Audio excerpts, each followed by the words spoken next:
Hello, this is the Tradesight Stocks and Futures Market Preview for Wednesday, the 16th of June, 2021. We had a good trading day. It was kind of boring. We had some futures winners, forex winner, and a couple of stock plays based on the seeker exhaustion signal. Other than that, it wasn't very interesting. As you can see here, here's the ES front month futures contract. This is the daily chart of the broad market and futures forum. As you can see, we're still stuck underneath that risk line. We did get a little closer to it at the high of the day, but ended up closing red on the session. So it's still in place, and these ranges are very, very, very narrow. So it is what it is. Crude oil up $1.60, breaking out to 72.48. Gold down $5.60. S&P cash loses $8.56. Stuck against that risk line there as well. This is really key to watch that risk line on both the ES and the S&P. NASDAQ 100 NDX down 97.78. So after making new highs the day before, the stocks down 29.36. The biotech's down 82 points, rolling over there. Russell 2000 down 6.07. So most of the major indices were down, of course. The VIX back up 63 cents to 1702. The trend closes at 0.94, puts the 10-day at 1.16, which is not a signal. NASDAQ volume, 4.5 billion shares, which doesn't really do anything for us. The advanced decline ratio on the NASDAQ is negative 1,013. On the New York, negative 170. And then when you look at our majors, Google down 20.52 points after making new closing highs the day before. Apple down 0.84, nowhere near new highs. Netflix down 7.99.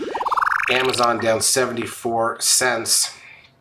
Tesla down 18.33.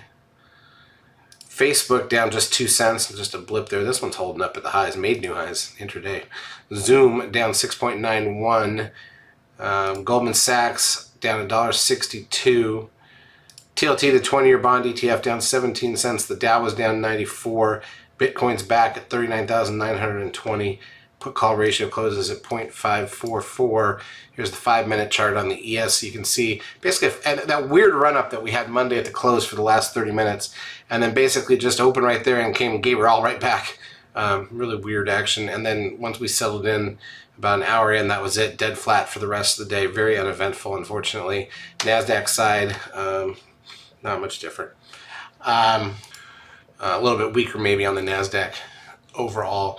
In terms of economic data coming out on Wednesday here in the U.S., there's not much. Building permits, housing starts, and import-export prices an hour before the bell. Crude oil inventories an hour in. But the big thing, of course, is, and this is probably part of what hurt us today, we did start a 2-day Fed meeting, so the Fed announcement will be at 2 p.m. Eastern time on Wednesday, and then 30 minutes later the press conference or whatever. So we'll see if they start talking about inflation and whether they do need to raise interest rates sooner rather than later. That'll be an interesting thing to see.